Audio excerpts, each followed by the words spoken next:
Tea ఎన్నో రకాల ఆకులు దొరుకుతాయి. ఒకటి మామూలుగా బ్రౌన్ టీ కింద వస్తుంది. ఇంకోటి గ్రీన్ టీ వస్తుంది. ఈ ఆకులు బట్టి టీని తయారు చేస్తూ ఉంటారనమాట. ముఖ్యంగా గ్రీన్‌గా టీ అన్నది ఒక రకమైన వెరైటీ. అందులోనేమో ఆకులు చాలా పచ్చగా ఉంటాయి కాబట్టి, దాంట్లో ఎక్కువ పాలిఫినాల్స్, యాంటీ ఆక్సిడెంట్స్ కూడా ఎక్కువ ఉంటాయని చెప్పి చాలా మటుకు కెమికల్‌గా నిర్ధారపడింది. గ్రీన్ టీని గ్రీన్ టీ లాగా వాగుతారనమాట. దీంట్లో పాలు అయి ఏం వాడకుండాను.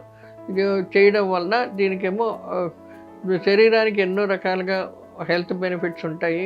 ఆరోగ్యకరంగా ఉంటాయండి. ఇందులో ముఖ్యంగా ఏంటంటే గుండె జబ్బులకి, బ్లడ్ ప్రెషర్‌కి ఇవి తగ్గించడానికి అందులో ఉన్న పాలిఫినాల్స్, తర్వాత యాంటీ ఆక్సిడెంట్స్ ఏవైతే ఉన్నాయో అవి చాలా ఉపయోగపడుతూ ఉంటుంది. ఈ టీ ఆకుల్లో కెఫీన్ తక్కువ ఉండడం వలన కొలెస్ట్రాల్ కూడా బాగా తగ్గిస్తుంటుంది.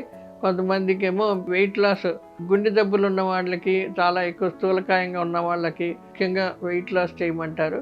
ఇది చాలా మటుకు ఈ టీ తాగడం వలన ఉపయోగకరంగా ఉంటుందండి.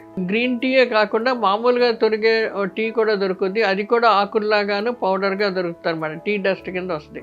కానీ ఎక్కువగా వాడకుండా కొంచెం ఆకుల్లా కాకుండా పౌడర్ కొంచెంగా వేసి దాంట్లో షుగర్ చాలా తగ్గించి వాడుతూ ఉంటే కూడా ఇది కూడా చాలా మటుకు బీపీ తగ్గించడానికి ఏంటి, కొలెస్ట్రాల్ తగ్గించడానికి ఏంటి, దానివలన వచ్చే గుండె జబ్బులు బాగా తగ్గించడానికి ఉపయోగపడుతూ ఉంటుంది అనమాట. 2 రకాల టీలు ఉంటాయి. అది పౌడర్గా ఉండొచ్చు, లేకపోతే ఆకులుగా ఉండొచ్చు, గ్రీన్ టీ ఉండొచ్చు. ఇది ఏ టీలు తాగినా కూడా ఇందులో పాలిఫినాల్స్, యాంటీ ఆక్సిడెంట్స్ ఉంటాయని చెప్పాను. దానివల్ల ఏంటంటే డయాబెటీస్ కూడా రానివ్వకుండా వాడుతూ ఉంటుంది.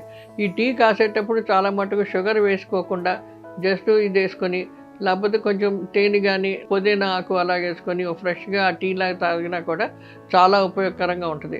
చాలా మటుకు యాంటీ ఆక్సిడెంట్స్, ఫినాల్స్, పాలిఫినాల్స్ ఎక్కువగా ఉండడం వలన వీళ్ళకి ఏంటంటే వెయిట్ లాస్ కూడా ఉపయోగపడుతూ ఉంటుంది. తర్వాత ముఖ్యంగా డయాబెటీస్ కానీ, మెంటల్ హెల్త్ చాలా చురుగ్గా ఉండడానికి చాలామంది ఏం చేస్తారు, నిద్ర వస్తుంది టీ తాగుతామంటారు.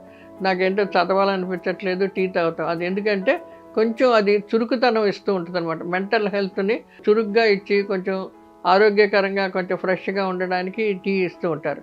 అలాగని చెప్పి బాగా ఎక్కువ కప్పులు తాగేయడం కాదు. కొంచెం కొంచెం సిప్స్గా తీసుకొని డయాబెటిక్ పేషెంట్స్ మటుకు చాలా మటుకు షుగర్ లేని టీ తాగుతూ ఉంటే చాలా మంచిది. షుగర్ ఉంటే మళ్ళీ వాళ్ళ షుగర్ పెరిగిపోతూ ఉంటుంది.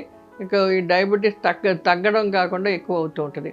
As it is sugarless tea తాగుతూ ఉంటే మటుకు డయాబెటీస్ చాలా తగ్గడానికి సూచనలు ఉన్నాయి.